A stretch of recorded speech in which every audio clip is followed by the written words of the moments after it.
Alright folks, strap in, because today on What If History, we're asking the question no history teacher dared to. What if Abraham Lincoln never got his shot at the big chair in 1860? Picture it, honest Abe, sidelined, beard bristling, probably shouting obscenities at his neighbors while carving metaphorical middle fingers into wood.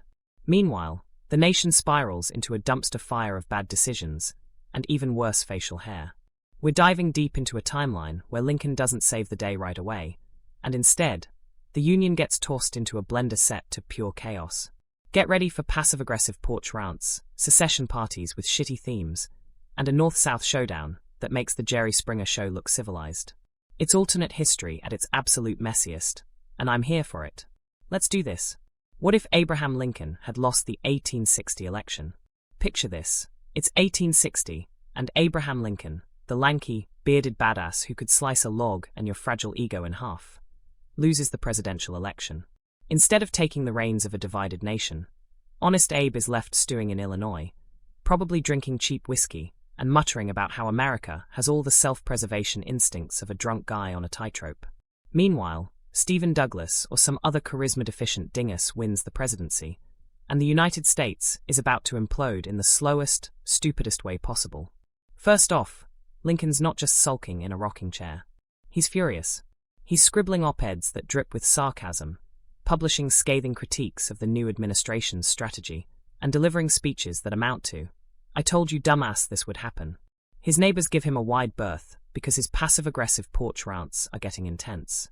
At one point, he starts carving miniature coffins out of wood, each one labeled with a metaphor for America's dying moral compass. Meanwhile, the poor bastard who did win, let's stick Douglas in this hot seat, realizes he's walked into the political equivalent of a frat house the morning after a kegger. Everything's trashed, everyone's blaming everyone else, and nobody knows what the hell to do next. Douglas tries to make peace with the South, which means endless meetings with plantation owners who think God personally endorsed slavery. His plan? Some half-assed compromise where the South gets to keep enslaving people, and the North gets, moral superiority, maybe? Nobody's happy. Abolitionists are lighting effigies of him in the streets, and Southern bigwigs are already making secession 2020 yard signs. The South, emboldened by the lack of a Lincoln in the White House, starts flexing its Confederate muscles early.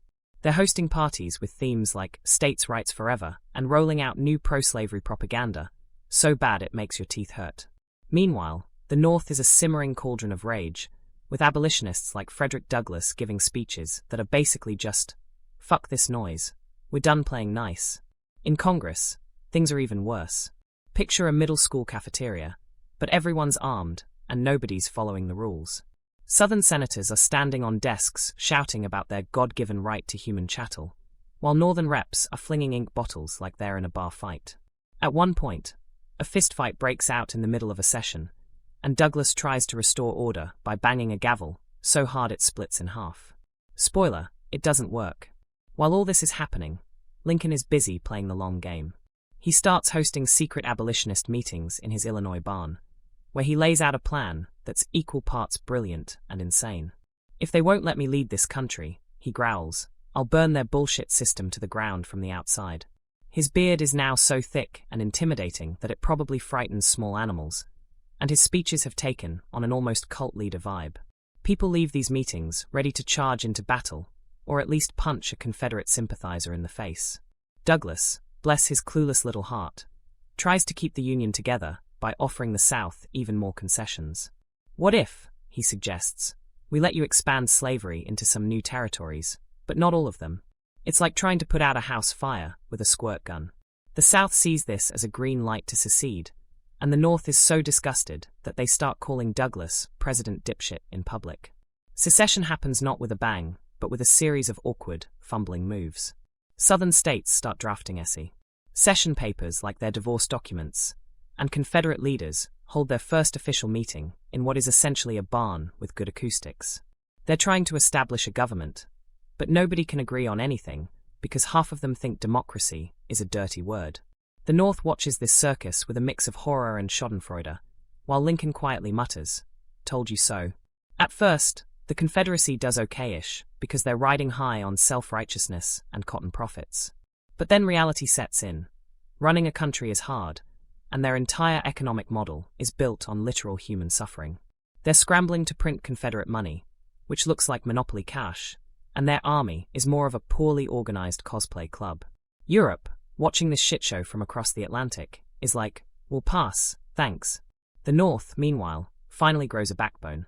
Led by a coalition of pissed-off abolitionists and frustrated industrialists, they realize it's time to call Lincoln back into the game. They show up at his Illinois porch, practically begging him to run for office again. It's chaos out there, they say. We need someone who can fix this. Lincoln takes a long drag from his cigar, strokes his now mythical beard, and says, "All right, but we're doing this my way." Lincoln's return is nothing short of biblical. He launches a campaign that's equal parts brilliant strategy and righteous fury, delivering speeches that make people weep in the streets.